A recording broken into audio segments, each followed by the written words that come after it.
बिहार की सियासत में इन दिनों हलचल काफी देखी जा रही है। जराये के मुताबिक जेडीयू अपनी राह अलग कर सकती है। जेडीयू सदर और बिहार के वज़ीर आला नीतीश कुमार ने कल पार्टी अरकान पार्लियामान और अरकान असेंबली की अहम मीटिंग बुलाई है। इस मीटिंग में बीजेपी इत्तेहाद से मुतालिक कोई अहम फैसला लिया जा सकता है। यूं तो जेडीयू और बीजेपी इत्तेहाद में तल्खी कई महीनों पहले दर आई थी, लेकिन आरसीपी के इस्तीफे के बाद ये तल्खी मजीद बढ़ गई है। देखिए, अगर हमने ये कहा था कि हम सरकार में शामिल हो या नहीं हो, गठबंधन के साथ पूरी शक्ति के साथ खड़े रहेंगे, तो ये सबको समझना होगा कि देश में एकमात्र जनता दल यूनाइटेड ही पुराना दल है एनडीए का, जो आज भी उनके साथ है। सारे दल जिन्होंने स्थापना काल से लेकर एनडीए के कुनबे को बढ़ाने में अपना योगदान दिया, आज उनके साथ नहीं है। इस एकमात्र बचे दल को गठबंधन में बनाए रखने की जिम्मेदारी भारतीय जनता पार्टी की भी उतनी ही है जितनी जनता दल यूनाइटेड की है। जेडीयू रुकन पार्लियामान रामप्रीत मंडल का कहना है कि वज़ीर आला नीतीश कुमार ने मीटिंग बुलाई है। इन्होंने कहा कि वो भी मीटिंग में शिरकत करने पटना जा रहे हैं। रामप्रीत के मुताबिक हो सकता है कि पटना पहुंचने से पहले ही कुछ बड़ा फैसला हो जाए। बिहार के सियासी हलचल पर बात करते हैं जेडीयू के सांसद रामप्रीत मंडल से। रामप्रीत मंडल दिल्ली में अभी अपने आवास पर हैं, पार्लियामेंट के लिए जा रहे हैं और इन लोगों को पटना भी जाना है। इस बारे में बात करेंगे। रामप्रीत मंडल जी, पटना जाने का निर्देश दिया गया है आप लोगों को, कब पटना जा रहे हैं? जी, आज हम लोग पार्लियामेंट के बाद जो है पटना जाएंगे और कल मीटिंग हमारे आदरणीय मुख्यमंत्री जी के साथ है और आदरणीय जो हमारे अध्यक्ष जी हैं ललन जी, और वहाँ जा करके देख रहे हैं क्या सिचुएशन है। सारे माननीय सांसदों को बुलाया गया है जी। जो हालात हैं बिहार में, उसको देख करके आपको क्या लग रहा है? किस तरह से, चूंकि बीजेपी से दूरी बढ़ रही है, कहा जा रहा है कि आरजेडी के करीब आप लोग आ रहे हैं, जो हालात जिस तरह से टर्न कर रहे हैं उसको कैसे देखते हैं आप? देखिए, हम तो दिल्ली में हैं और जैसा कि हमारे माननीय अध्यक्ष जी ने कल बताया है, चिराग माने एजेंडा ला रहे थे चिराग का जो ये है, तो हमारे अध्यक्ष जी विद्वान नेता हैं, एक्सपीरियंस नेता हैं। जो उन्होंने कहा है उनके बातों से मैं सहमत हूँ और अभी जा रहे हैं। देखिए, जो हमारा शीर्ष नेतृत्व जो आदरणीय मुख्यमंत्री जी हैं वो जो करेंगे उनके साथ हम लोग हैं। हमारे नेता जो निर्णय लेंगे वो निर्णय के साथ हैं हम लोग सारे सांसद। सुबह सुबह आपके टेबल पर एक बुक है, यहाँ पर टर्निंग पॉइंट मैंने आपके हाथ में देखा। जैसे मैं आपके यहाँ पहुंचा, देखा कि ये बुक है, ये हाथ में टर्निंग पॉइंट है। क्या इसको माना जाए? संकेत, राजनीति में संकेतों के बड़े मायने, आप मुस्कुरा भी रहे हैं। ऐसी बात नहीं। मैं टर्निंग पॉइंट जो रात में मैंने देखा, हमारे आदरणीय अध्यक्ष जी जो एक किए थे, मीडिया से मुखातिब हो रहे थे और उन्होंने जो इंटरव्यू दे रहे थे, तो मैं भी अपने दिमाग में लाया। मेरे पास एक बुक रखी हुई थी, उस समय के जो आदरणीय हमारे प्रेसिडेंट साहब थे, उनके बुक को मैं अध्ययन थोड़ा सा कर रहा था कि टर्निंग पॉइंट कैसे होता है।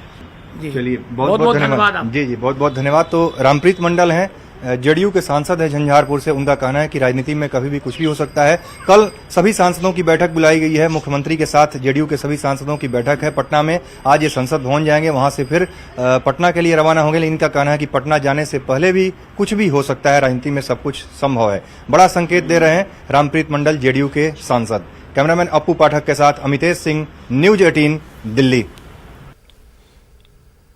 और इस पूरे मामले पर बात करने के लिए हमारे साथ जुड़ने वाले हैं बीजेपी के तर्जुमान है अजफर शमसी और साथ में मोहम्मद नेमतुल्लाह साहब हमारे साथ जुड़ चुके हैं। नेमतुल्लाह साहब, बहुत बहुत इस्तकबाल है आपका प्रोग्राम में।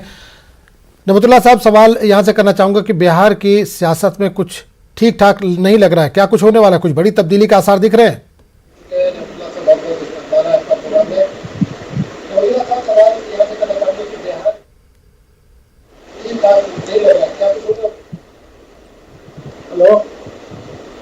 नेमतुल्लाह साहब, आप तक आवाज पहुंच रही है हमारी? हेलो, मैं कह रहा हूं कि बिहार की सियासत में कुछ बहुत बड़ी तब्दीली के आसार दिखाई दे रहे हैं। आवाज नहीं आ रही। तो नेमतुल्लाह साहब तक आवाज़ हमारी नहीं पहुंच पा रही है, शायद दोबारा इनसे जुड़ने की कोशिश करेंगे। लेकिन जिस तरह के पिछले कुछ दिनों में हालात देखने को मिले, उससे लगता है कि बिहार की सियासत में कुछ बड़ा होने वाला है, कुछ ज़्यादा बड़ा उलटफेर होने वाला है। लगातार मीटिंगों का दौर जारी है। जो अपोजिशन है वो भी पूरी तरह से, एक तरह से बताया जाए कि उसमें भी हलचल पैदा हो गई है, उनकी भी मीटिंग का सिलसिला जारी है। कांग्रेस ने भी अपने जो अरकान असेंबली है उनकी मीटिंग बुलाई है। इसके अलावा जो दीगर पार्टियां आरजेडी वगैरह, उन्होंने भी मीटिंग बुलाई है। तो कुछ ऐसे आसार मिल रहे हैं कि गठबंधन जो है वो टूट सकता है। तो बिहार की सियासत में इन दिनों हलचल तेज हो गई है। जराये के मुताबिक जेडीयू अलग राह इख्तियार कर सकती है। जेडीयू सदर और बिहार के वज़ीर आला नीतीश कुमार ने कल पार्टी अरकान पार्लियामान और अरकान असेंबली की मीटिंग बुलाई है, जो दिल्ली में, क्योंकि इस वक्त पार्लियामेंट का सेशन चल रहा है, तो जो इनके अरकान पार्लियामेंट है वो दिल्ली में मौजूद है क्योंकि पार्लियामेंट की कार्रवाई जारी है। तो ऐसे में उनको भी बुलाया गया है और वो भी पटना पहुंचेंगे, शाम तक पहुंचेंगे। कल इनके साथ भी नीतीश कुमार की अहम मीटिंग होने वाली है। इस मीटिंग में बीजेपी से इत्तेहाद से मुतालिक कोई अहम फैसला लिया जा सकता है। जो एनडीए के साथ इत्तेहाद है जेडीयू का, वो बरकरार रहेगा या नहीं रहेगा, इस पर भी फैसला हो सकता है। यूं तो जेडीयू और बीजेपी इत्तेहाद में तलखी कई महीनों पहले दराई थी, लेकिन आरसीपी के इस्तीफे के बाद से ये तलखी मजीद बढ़ गई है। तो नेमतुल्लाह साहब हमारे साथ एक बार फिर जुड़ चुके हैं। नेमतुल्लाह साहब, बहुत बहुत इस्तकबाल हमारे प्रोग्राम में। बिहार की सियासत में कुछ बड़ा उलटफेर देखने के आसार नजर आ रहे हैं, क्या कुछ कहेंगे? जी, ऐसी कोई बात नहीं है, वो समान तौर से चलता रहता है, इस तरह कोई बात नहीं है। और राजनीति संभावना का खेल है, कुछ भी हो सकता है। कोई नहीं भाई, संभावना जानना चाह रहे हैं, संभावना क्या हो सकती है? संभावना क्या है? कुछ संभावना नहीं है अभी। तो आपने कहा ना राजनीति संभावना का खेल है, कुछ भी हो सकता है, तो क्या कुछ होने वाला है? क्योंकि हलचलें बड़ी तेज हैं, दिल्ली से लेकर पटना, पटना से दिल्ली तक खबरें जो है गश्त कर रही हैं। पटना से दिल्ली तक खबरें गश्त कर रही हैं कि कुछ बड़ा उलटफेर होने वाला है। ऐसी बात नहीं है। अरे एमपी एमएलए को मीटिंग बुलाते रहते हैं, फीडबैक माननीय मुख्यमंत्री लेते रहते हैं, इसीलिए बनाया, इसी में हलचल मच गया है। तो इससे क्या वही सवाल वही कर रहा हूँ नेमतुल्लाह जी कि पार्लियामेंट की कार्रवाई चल रही है, इतनी क्या इमरजेंसी है कि टेलीफोन पे भी बात हो सकती है? मीटिंग करने के लिए पटना बुलाने का क्या मकसद है? मकसद वही जानना चाह रहे हैं। मीटिंग बुलाने का मकसद यही है कि भाई सबसे फीडबैक लिया जाए क्या है। अभी आज जो हमारे पूर्व राष्ट्रीय अध्यक्ष आरसीपी सिंह जी, वो ने इस्तीफा कर दिया। उन पर पार्टी ने शोध पूछा, कुछ बिंदुओं पर स्पष्टीकरण मांगा, लेकिन वो स्पष्टीकरण देने के बजाय उन्होंने इस्तीफा कर दिया। तो ये सारी संभावनाओं को लेकर उससे फीडबैक लेने के लिए एमपी एमएलए को बुलाए जाते हैं। बहुत सारी बात है, जनता में क्या मैसेज है, क्या फीडबैक है जनता के बीच में, उसके लेने के लिए ये सब मीटिंग होती है। अभी देखिए जनता दरबार चल रहा है, उसमें एनडीए के सारे नेता मौजूद हैं, डिप्टी सीएम मौजूद है, मंगल पांडे जी मौजूद है, सारे लोग मौजूद है। ऐसी कोई बात नहीं है और मीडिया में चल रहा है, इस तरह का चलता रहता है। लेकिन इसके बावजूद ऐसे ही नहीं चलता रहता नेमतुल्लाह साहब, ऐसे ही नहीं चलता रहता, कहीं ना कहीं कुछ हवा तो उठती है, उसके बाद ही कुछ चलता है। तो कहीं राजनीति संभावना का खेल है, कुछ भी हो सकता है। वही जानना चाह रहे, संभावना क्या दिख रही है? संभावना एनडीए से अलग होंगे? एनडीए अभी ठीक ठाक चल रहा है और आगे भी चलता रहेगा एनडीए के साथ। नहीं, लेकिन आपकी जब से सरकार बनी है कुछ तालमेल बहुत अच्छा बीजेपी के साथ नहीं रहा, कई चीजों पर आप एक दूसरे से अलग रहे, मुखालिफ रहे हैं। तो ऐसे में क्या माना जाएगा 2025 तक ऐसे ही चलता रहेगा या कुछ बदलाव देखेंगे? दो पार्टी का विचार अलग अलग है, नीति अलग अलग है, तो उस पर वही दोनों पार्टी का विचार अलग है तो कैसे साथ में चल रही है? सवाल यही है, जब विचार ही अलग है तो एक साथ कैसे चल रहे हैं? एक साथ चल रहे, कुछ मिनिमम कॉमन प्रोग्राम होता है, उसी के साथ चलते हैं। हम विकास पर फोकस करते हैं, हम अलग जो बात है उनके एजेंडा पर हम नहीं चलते हैं, इसीलिए हमारा चल रहा है। हम उनका एजेंडा है, उसके एजेंडा पर हम लोगों को सहमति नहीं है। हम लोग एक जो सेकुलर लोग हैं वो उस एजेंडा पर हम लोग काम करते हैं, उस एजेंडा पर हमारा काम चल रहा है और हम हैं एनडीए के साथ। नहीं, उनके एजेंडे पर नहीं चलने, क्या दूरियां इसी वजह से बढ़ रही हैं? नहीं, दूरियां नजदीकियां तो वो एक जगह एक फैमिली में रहता है, ये तो एक पार्टी है, एक दल है, इसमें तो दूरियां नजदीकियां होती रहेंगी, इसमें कोई खास बात नहीं। ये भी तो फैमिली ही है, रोज का उठना बैठना आप लोगों का साथ में। बिल्कुल फैमिली है, फैमिली की तरह हम लोग हैं, लेकिन इसमें खटपट होता ही रहता है। तो फैमिली में बंटवारा होता है तो क्या उम्मीद की जाए? बिल्कुल, तो क्या उम्मीद की जाए कि 2-3 दिन जो मीटिंगें आपने कल बुलाई हैं, एमएलए की, एमपीज की मीटिंग बुलाई है, तो क्या कुछ इसमें कुछ देखने को मिलेगा? कुछ बड़ा फैसला हो सकता है? देखिए क्या फैसला होगा ये तो कल के बाद ही पता चलेगा, क्या फीडबैक आता है। लोग ऑथोराइज करेंगे मुख्यमंत्री को, जनरल जैसे होता रहा है, और ऑथोराइज करेंगे मुख्यमंत्री, इस पर क्या फैसला लेते हैं वो ये बात है। क्योंकि जदयू में नीतीश कुमार और बिहार में नीतीश कुमार को माइनस करके कोई राजनीति नहीं चलती। नीतीश कुमार सबसे बड़े नेता है बिहार के, और इस धरती पर नीतीश कुमार ने जो किया है वो एक बड़ी लाइन खींचा है, और वो लोग आएंगे जो उसके उस लाइन के नीचे सबसे बड़ी लाइन खींचे। नीतीश कुमार ने एक मॉडल दिया है जो विकास का मॉडल है, वो विकास पुरुष है, और नीतीश कुमार सबसे बड़ा अभी कोई नेता हमारे दल में या किसी बिहार में नहीं। बिल्कुल। रामप्रीत मंडल ने भी आज बात की हमसे, दिल्ली में थे, वो पार्लियामेंट सेशन में जा रहे थे, अपने हाउस में जा रहे थे। उस वक्त उन्होंने कहा कि मुझे भी बुलाया गया, लेकिन मुझे लग रहा है कि मेरे वहां पहुंचने से पहले कुछ बड़ा ऐलान हो सकता है। ऐसी कोई बात नहीं, कोई बड़ा ऐलान होने वाला नहीं है। नहीं, रामप्रीत मंडल ने खुद हमसे बात करते हुए बात कही है कि मेरे पहुंचने से पहले हो सकता है कि कुछ बड़ा ऐलान हो जाए। कहीं तो एक बार उनकी बाइट सुना सकता हूं मैं, तो एक बार उनकी अगर बाइट हो सके मुमकिन तो एक बार प्ले कर दीजिए, क्योंकि नहमतुल्लाह साहब कह रहे हैं ऐसी कोई बात नहीं है। बिहार के सियासी हलचल पर बात करते हैं जेडीयू के सांसद रामप्रीत मंडल से। रामप्रीत मंडल दिल्ली में अभी अपने आवास पर हैं, पार्लियामेंट के लिए जा रहे हैं और इन लोगों को पटना भी जाना है। इस बारे में बात करेंगे। रामप्रीत मंडल जी, पटना जाने का निर्देश दिया गया है आप लोगों को, कब पटना जा रहे हैं? जी, आज हम लोग पार्लियामेंट के बाद जो है पटना जाएंगे, और कल मीटिंग हमारे आदरणीय मुख्यमंत्री जी के साथ है और आदरणीय जो हमारे अध्यक्ष जी हैं ललन जी, और वहाँ जा करके देख रहे हैं क्या सिचुएशन है। सारे माननीय सांसदों को बुलाया गया है जी। जो हालात हैं बिहार में उसको देख करके आपको क्या लग रहा है, किस तरह से, चूंकि बीजेपी से दूरी बढ़ रही है, कहा जा रहा है कि आरजेडी के करीब आप लोग आ रहे हैं, जो हालात जिस तरह से टर्न कर रहे हैं उसको कैसे देखते हैं आप? देखिए, हम तो दिल्ली में हैं, और जैसा कि हमारे माननीय अध्यक्ष जी ने कल बताया है, चिराग माने एजेंडा ला रहे थे चिराग का जो ये है, तो हमारे अध्यक्ष जी विद्वान नेता हैं, एक्सपीरियंस नेता हैं, जो उन्होंने कहा है उनके बातों से मैं सहमत हूँ। और अभी जा रहे हैं, देखिए जो हमारा शीर्ष नेतृत्व जो आदरणीय मुख्यमंत्री जी हैं वो जो करेंगे उनके साथ हम लोग हैं। हमारे नेता जो निर्णय लेंगे वो निर्णय के साथ हैं हम लोग सारे सांसद। सुबह सुबह आपके टेबल पर एक बुक है यहाँ पर, टर्निंग पॉइंट, मैंने आपके हाथ में देखा, जैसे मैं आपके यहाँ पहुंचा देखा कि ये बुक है, ये हाथ में टर्निंग पॉइंट है, क्या इसको माना जाए? संकेत, राजनीति में संकेतों के बड़े मायने, आप मुस्कुरा भी रहे हैं। ऐसी बात नहीं, मैं टर्निंग पॉइंट जो रात में मैंने देखा, हमारे आदरणीय अध्यक्ष जी जो एक किए थे, मीडिया से मुखातिब हो रहे थे और उन्होंने जो इंटरव्यू दे रहे थे, तो मैं भी अपने दिमाग में लाया। मेरे पास एक बुक रखी हुई थी, उस समय के जो आदरणीय हमारे प्रेसिडेंट साहब थे, तो उनके बुक को मैं अध्ययन थोड़ा सा कर रहा था कि टर्निंग पॉइंट कैसे होता है। जी चलिए, बहुत बहुत धन्यवाद। जी, बहुत बहुत धन्यवाद। तो रामप्रीत मंडल हैं, जेडीयू के सांसद है झंझारपुर से। उनका कहना है कि राजनीति में कभी भी कुछ भी हो सकता है। कल सभी सांसदों की बैठक बुलाई गई है, मुख्यमंत्री के साथ जेडीयू के सभी सांसदों की बैठक है पटना में। आज ये संसद भवन।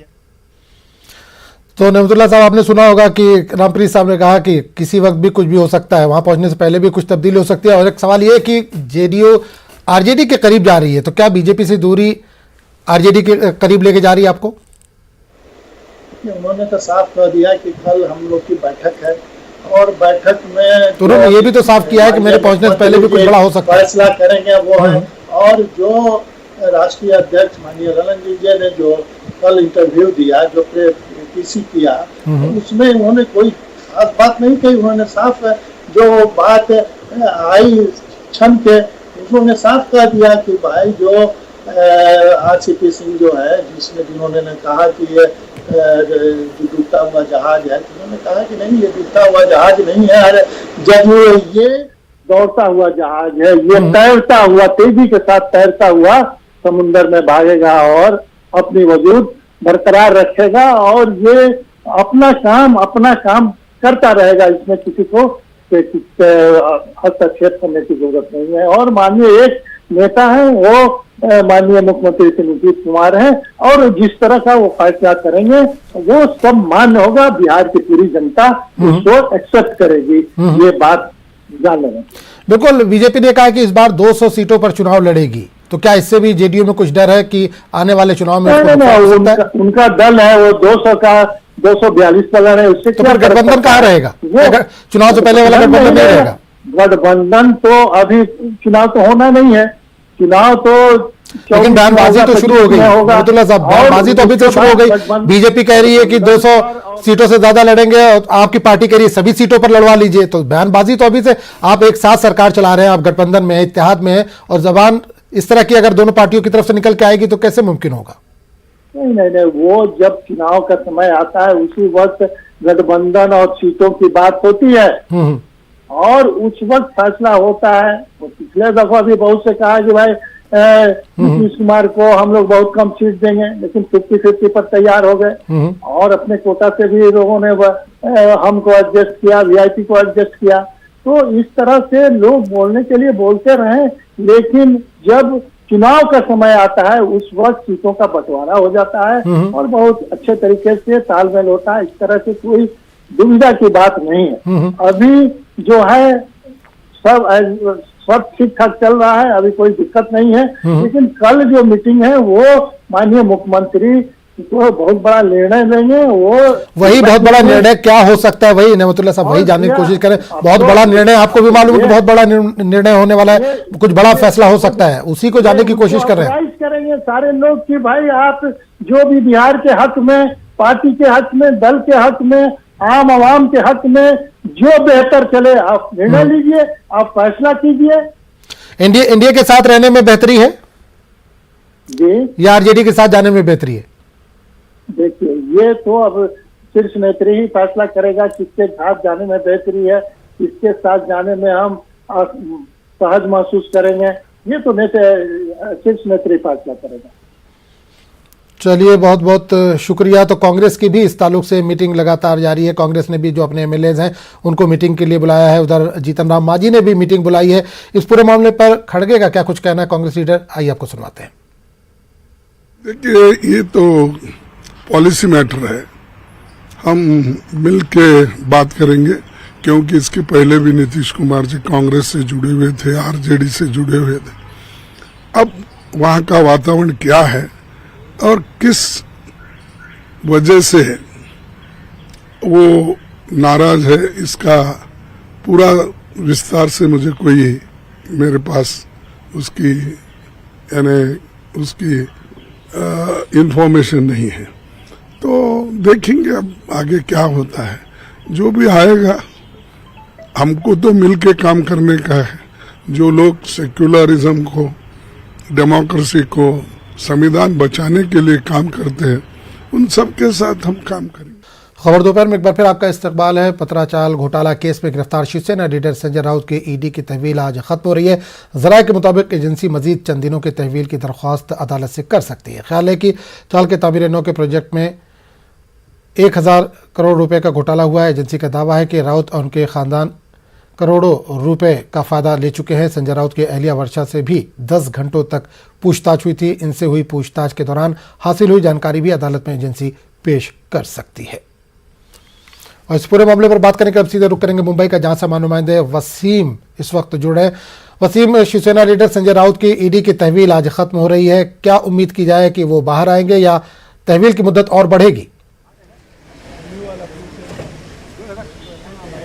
देखिए, मैं सबसे पहले आपको बताना चाहूँगा, इस वक्त मैं ईडी कार्यालय के बाहर हूँ और संजय राउत को किसी भी वक्त यहाँ से लेके जाया जा सकता है कोर्ट की तरफ। एनआईए कोर्ट में उन्हें पेश किया जाएगा। 16 नंबर कोर्ट में उनकी सुनवाई हो रही है। पिछली 2 सुनवाई जिस तरह से हुई है और ईडी की तरफ से जो कस्टडी मांगी थी, उस कस्टडी पर उन्हें कहीं ना कहीं सफलता मिली थी। और अब जिस तरह से देखा जा रहा है कि एक दिन पहले जिस तरह से हमने देखा था कि उनकी जो पत्नी है वर्षा राउत, वो यहाँ पर पहुंची थी। लगभग 9 घंटे से भी ज़्यादा उनसे पूछताछ की गई थी। उस पूछताछ के आधार पर ईडी अगर किसी तरह का कोई सबूत या कोई नए कानूनी दावपेच की चीज़ें सामने रखती हैं कोर्ट में, तो हो सकता है कि एक बार फिर उनके लिए, संजय राउत के लिए मुश्किलें बढ़ सकती हैं। क्योंकि जिस तरह से ईडी की अपनी कार्रवाई चल रही है, पहली कस्टडी में उन्होंने जिस तरह से तथ्य रखे थे और उसके बाद उन्होंने 2 जगह छापेमारी की थी, एसडीएल के अकाउंटेंट को पकड़ा था, उसके बाद उन्हें यहाँ पर उसी के आधार पर फिर से 4 दिन की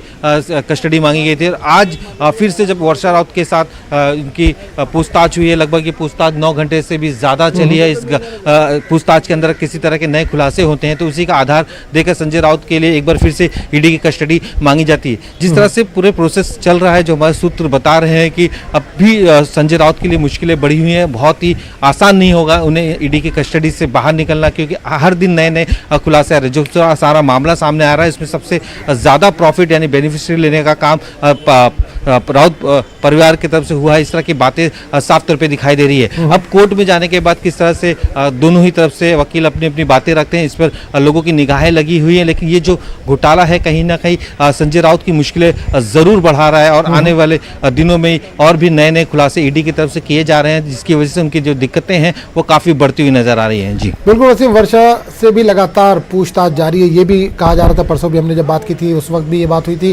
कि दोनों को अब आमने सामने बिठाकर भी ईडी बातचीत कर सकती है। तो क्या ऐसा मुमकिन है कि आज दोनों को एक साथ बिठाकर पूछताछ हो? जी ज़रूर, आज उनके लिए कोई आमने सामने बिठा के पूछताछ नहीं हुई, क्योंकि 2 दिन पहले ही वर्षा राउत के साथ पूछताछ की गई थी। अब मामला कोर्ट में है और जिस तरह से नए नए सबूत इस मामले में जुटाए जा रहे हैं, उसी के आधार पर इस केस को ईडी पूरी तरीके से स्ट्रांग बनाने की कोशिश कर रही है। जो लेन देन के आंकड़े साफ तौर पर उनके अकाउंट में दिखाई दे रहे हैं, उनकी जो पत्नी है वर्षा राउत उनके साथ दिखाई दे रहे हैं। जिस तरह से प्रवीण राउत इसमें मुख्य आरोपी के तौर पर, उनकी जो पत्नी है माधुरी राउत उनके साथ जो वर्षा राउत के पार्टनरशिप थी उसमें किस तरह से पैसे का ट्रांजैक्शन हुआ था, लगभग 80 लाख के करीब जो ट्रांजैक्शन हुए थे। उसके बाद इसी पैसे से बाकायदा दादर में एक फ्लैट लिया गया था और संजय राउत और वर्षा राउत के जो दोनों को मिला के अकाउंट में पैसे ट्रांसफर किए गए थे, उसमें भी किस तरह से प्रॉपर्टी खरीदी गई थी, इस बात का भी जिक्र किया जा रहा है। तो ईडी की तरफ से ये बताने की कोशिश की जा रही है कि बहुत बिना किसी इन्वेस्टमेंट के बाकायदा उन्हें प्रॉफिट ज़्यादा से ज़्यादा मिल रहा है। ये अपने आप में एक बेनिफिशियरी उठाने की कोशिश की गई है, किस तरह से अकाउंट में पैसे ट्रांसफर किए जा रहे हैं।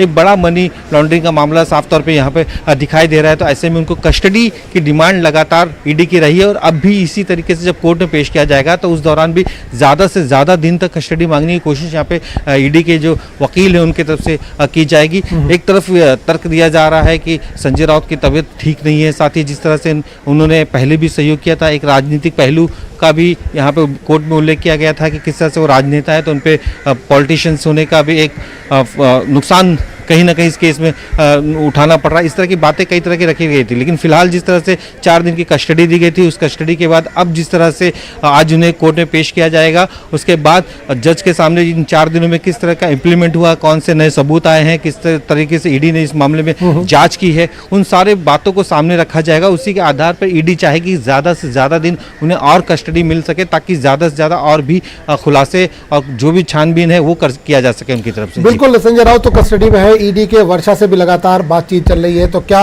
कुछ सुराग वर्षा की तरफ से भी ऐसे मिले हैं कि उनको भी कस्टडी में लिया जा सकता है आने वाले दिनों में? देखिए, अभी फिलहाल इस तरह के जो जांच हुई है, हमारे जो सूत्र बता रहे हैं वो सिर्फ एक ट्रांजैक्शंस की तरह से किए गए हैं। किस तरह से अकाउंट में उनके पैसा है, ये पैसे कहां से आए थे, किसके बोलने पे आए थे, माधुरी राउत का क्या रोल रहा है, प्रवीण राउत का क्या रोल रहा है, इन 2 मामलों में जांच की जा रही है। उन्होंने जो पैसे दिए थे बाद में इस तरह के भी उन्होंने वर्षा राउत ने बताया था कि वो पैसे हमने रिटर्न कर दिए थे, कर्ज के तौर पर लिए थे। तो ये सारे जो ट्रांजेक्शन्स है, उन ट्रांजेक्शन्स के लिए कौन जिम्मेदार है, इस बात को लेकर जाँच की जा रही है। अगर वर्षा राउत इस बात से मुकरती हैं कि उनके पास पैसे नहीं आए या किसी और ने उन्हें अकाउंट में किसी और तरीके से मांगा गया था, तो उनके लिए मुश्किलें बढ़ सकती है। लेकिन अगर वो अकाउंट ट्रांजैक्शंस को लेकर अपनी बातें साफ करती हैं तो कहीं ना कहीं ये जो सुई है शक की, वो बाकायदा संजय राउत के ऊपर घूमती है और बाकायदा एक मुख्य आरोपी के तौर पर वो यहाँ पर ईडी ने उन्हें अपनी हिरासत में लिया है। तो ऐसे में जो भी अकाउंट के ट्रांजैक्शंस किए गए हैं संजय राउत के बोलने पे गए हैं और दोनों के अकाउंट में साफ तौर पे अमाउंट ट्रांसफ़र हुए हैं, उसकी ज़मीन किसके नाम पे लिए गए हैं और उससे पहले जिस तरह से देखा गया था कि सपना पाटकर, उसको लेकर भी बाकायदा जो ज़मीनें खरीदी गई उनके नाम पे खरीदी गई हैं, दोनों के बीच में भेदभाव भी देखने को मिले। तो ऐसे बहुत सारे पहलू हैं इस मामले में, दिन ब दिन नए खुलासे करने की कोशिश यहाँ पे ईडी की तरफ से की जा रही है। जाँच के अंदर जिस तरह से अलग अलग नाम सामने आ रहे हैं, उन्हीं के आधार पर ईडी अपनी कार्रवाई करती है और किस तरह से ट्रांजैक्शन में गड़बड़ी की गई है उसी के आधार पर कार्रवाई करती है। तो आने वाले दिनों में हो सकता है कि एक बार फिर वर्षा राउत को यहाँ बुलाया जाए और भी जानकारी ली जाए, क्योंकि वो उनकी पत्नी भी हैं, साथ ही जिस तरह से अमाउंट ट्रांजैक्शन हुआ उनके अकाउंट से भी हुआ, तो ये दोनों पहलू को साथ में मिलाना भी मुश्किल है। लेकिन फिलहाल तो जिस तरह से जांच की सुई है वो सीधा संजय राउत पे लगी हुई है और इन 4 दिनों में किस तरह के प्रोग्रेस हुए हैं ईडी की तरफ से, कौन कौन से नए खुलासे किए गए हैं, इन सारी बातों का जिक्र अब कुछ देर में जब उन्हें न्याय के कोर्ट में पेश किया जाएगा, ईडी के माफ कीजिएगा ईडी के कोर्ट में पेश किया जाएगा, तो उस दौरान वो सारी बातें वहां पर रखी जाएगी। जी चलिए वसीम, बहुत बहुत शुक्रिया इस तमाम जानकारी के लिए। तो नाज़रीन, खबर दोपहर में फिलहाल इतना ही। अगले बुलेटिन में आपसे फिर मुलाकात होगी, तब तक के लिए इजाज़त दीजिए। आदाब।